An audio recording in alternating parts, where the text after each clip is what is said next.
Looking back, I've always known my mom to be passionate about two things: work and family. She always seemed to handle the two with ease and look good while doing it.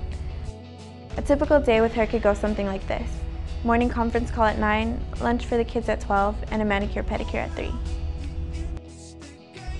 As a college student, my mom began her career at AHS, which served as the building blocks for her future accomplishments in health advocacy. I started out as the billing clerk at AHS when I first came in, and I ended up as the finance director, fiscal director. Well, you know, at Asian Health Services, everybody's involved in advocacy. I remember my first retreat, the first issue we explored was advocacy. It was, what is advocacy? And so that kind of set the tone that everybody, no matter what position you were at in Asian Health Services, was involved and was, you know, encouraged to participate in the advocacy work.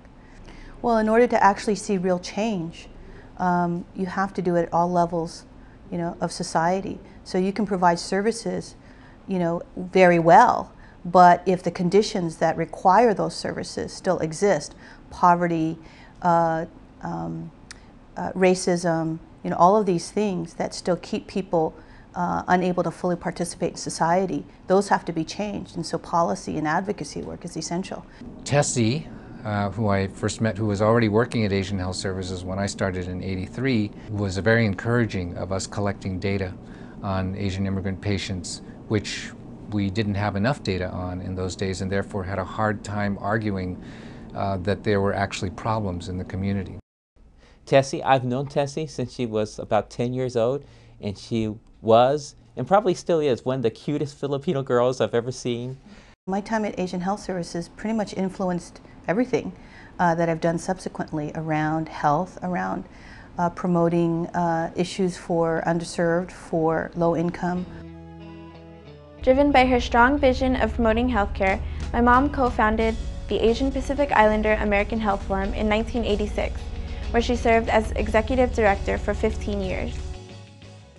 I think for the long time, the AAPI community was lacking that representation and that voice, particularly when it comes to public policy affecting all of the healthcare services for our community. And that's why Tessie went and started the Health Forum.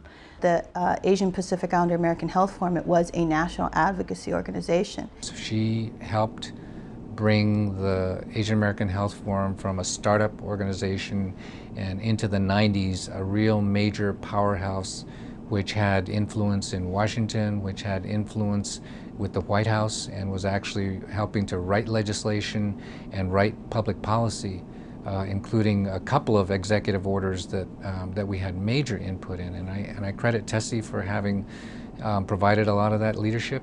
And I think that everyone that knows and worked with Tessie knows that she is brilliant in terms of doing community organizing and advocating for the improvement of our healthcare policies all the way at the national level. And I think that the success of the forum and the reason why we have so many programs now for the AAPI community really is a true testament to Tessie's skills.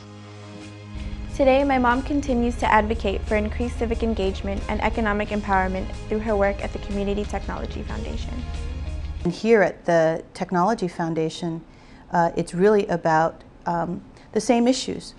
People who don't have access to the internet or who can't participate online and with the new kinds of tools that are available on the internet are the same people who don't get equal access to health care, that don't have good schools in their neighborhood, that don't have good, healthy eating places or groceries with fresh fruits. And so it's all part of the same thing.